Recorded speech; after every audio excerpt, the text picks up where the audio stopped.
الحمد لله الحمد لله على نعمك العظيمة وعلى آلائك الجسيمة. يا رب صل وسلم دائما أبدا على حبيبك خير الخلق كلهم. وقال محبوبنا صلى الله عليه وسلم: تركت فيكم أمرين لن تضلوا بعدي أبدا إن تمسكتم بهما كتاب الله وسنة رسوله. کتابوں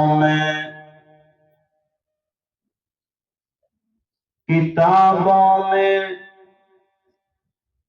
جو سب سے افضل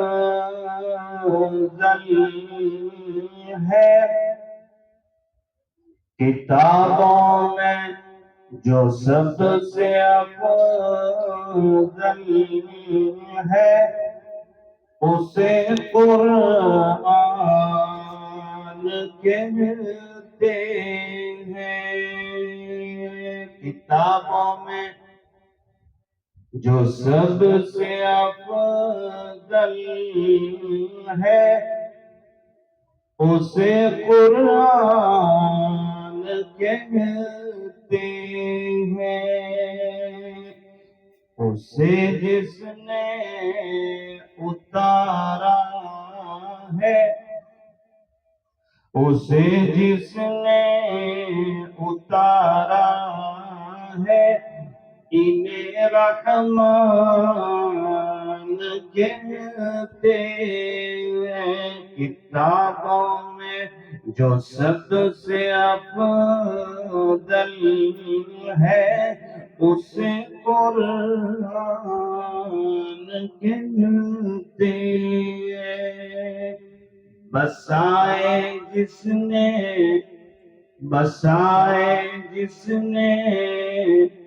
اپنے سینے میں، بسائے جس نے اپنے سینے میں قرآن کے 30 پاروں کو۔ توجہ کے ساتھ، بہت اچھا ترجمہ، بہت شوق کے ساتھ۔ حقیقت میں وریاؤ کے بچوں نے آج بتا دیا کہ ہندوستان کی سرکار جتنی محنت کرنا چاہے کر لے، اللہ اور اس کے رسول کا دیا ہوا کلام جس بستی میں، جس گھر میں، جس محلے میں پڑھا جائے گا، دنیا کی کوئی طاقت مل کر ہمارا اسلام چھین نہیں سکتی۔ بسائے جس نے اپنے سینے میں قرآن کے 30 پاروں کو، زمانہ بھر میں اس کو، زمانہ بھر میں اس کو حافظ قرآن کہتے ہیں۔ کتابوں میں جو سب سے افضل ہے اسے قرآن کہتے ہیں۔ اسے جس نے اتارا ہے انہیں رحمان کہتے ہیں۔ بہت عزت اور احترام کے قابل ہیں میرے دینی اسلامی بھائیوں اور بہنوں، ذرا بھی فکر مت کرنا، 20-25 منٹ لوں گا، بہت کام کی بات۔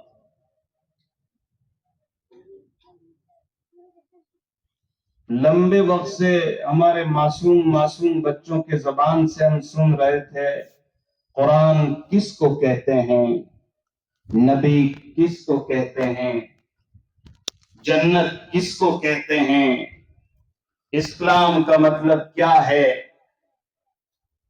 تو میں نے ایسا سوچا کہ میں آج وریاؤ کے مسلمانوں کو کیا پیغام دوں۔ تو مجھے ایک چیز سمجھ میں آ رہی تھی، خالی ایک چیز، ہر انسان، ہر مرد، ہر عورت، دنیا کے ہر کنٹری، ہر بچہ اپنے جیب میں ایک موبائل لے کر پھرتا ہے.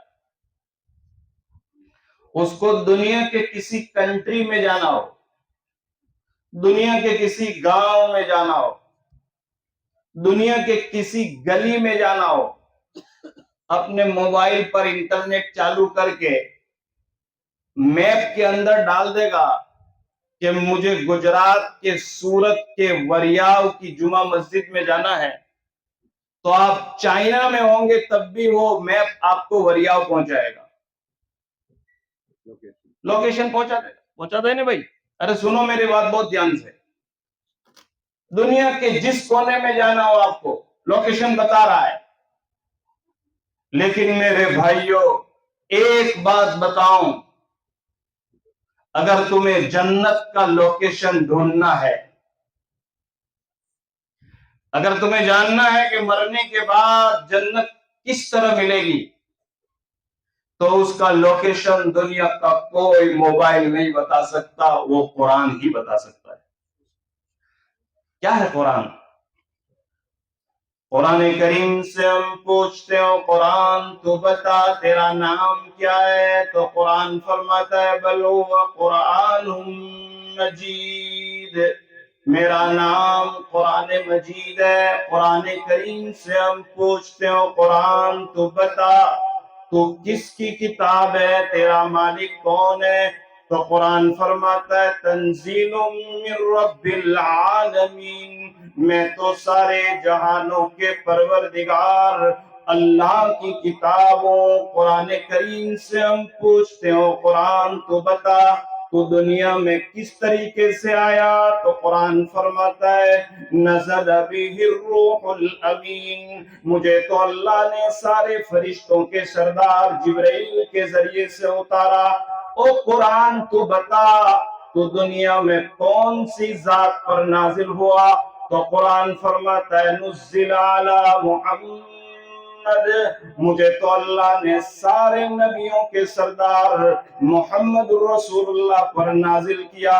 او میرے بھائیوں قرآن کریم سے ہم ایک سوال کرتے ہو قرآن تو مجھے بتا تو دنیا میں کیوں آیا، تو قرآن فرماتا ہے ہدی للناس، میں تو سارے انسانوں کو، مسلمانوں کو، غیر مسلموں کو، ساری انسانیت کو جہنم میں سے نکال کر جنت کا راستہ دکھلانے کے لیے آیا ہوں. قرآن بڑی عجیب کتاب ہے میرے بھائیوں.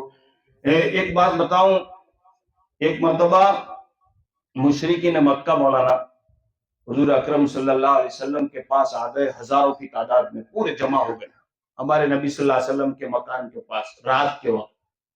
اللہ کے رسول گھبرا گئے کہ کیا ہوا، مکہ میں جان کا خطرہ ہو گیا، اور کہا کہ اے پیغمبر باہر نکلو. بولے کیا ہوا؟ بڑے بڑے سردار کافر اور ہمارے نبی صلی اللہ علیہ وسلم سے کہا کہ دیکھو یہ تمہارے ابو بکر کو سمجھاؤ، یہ تمہارا ابو بکر ہے نا، اپنے گھر کے چوپڑے میں جب قرآن شریف پڑھتا ہے نا تو ہماری گھر کی عورتیں ہمارا گھر کا کام کاج چھوڑ کر اس کے پاس قرآن سننے چلی جاتی ہے. یہ تمہارے ابو بکر کو سمجھاؤ کہ تمہارا ابو بکر محبت سے جب یہ قرآن اپنے گھر کی جھونپڑی میں پڑھتا ہے تو ہماری گھر کی عورتیں روٹیاں نہیں پکاتی، اس کا قرآن سننے چلی جاتی. دشمنوں نے کہا کہ نبی جی تمہارے ابو بکر کو سمجھاؤ کہ یہ جب محبت میں قرآن پڑھتا ہے تو ہمارے مزدور مزدوری کو نہیں جاتے، ہمارے مزدور مزدوری کو نہیں جاتے، ابو بکر کا قرآن سنتے ہیں. اس کو کہو کہ ذرا آہستہ پڑھ. آپ صلی اللہ علیہ وسلم نے ابو بکر کو بلایا اور کہا کہ ابو بکر یہ کس طرح کا قرآن پڑھتا ہے، مسلمان نہیں ہندو لوگوں کی عورتیں تیرا قرآن سننے آتی ہے، وہ عورتیں روٹیاں نہیں پکاتی، مزدور مزدوری کو نہیں جاتے،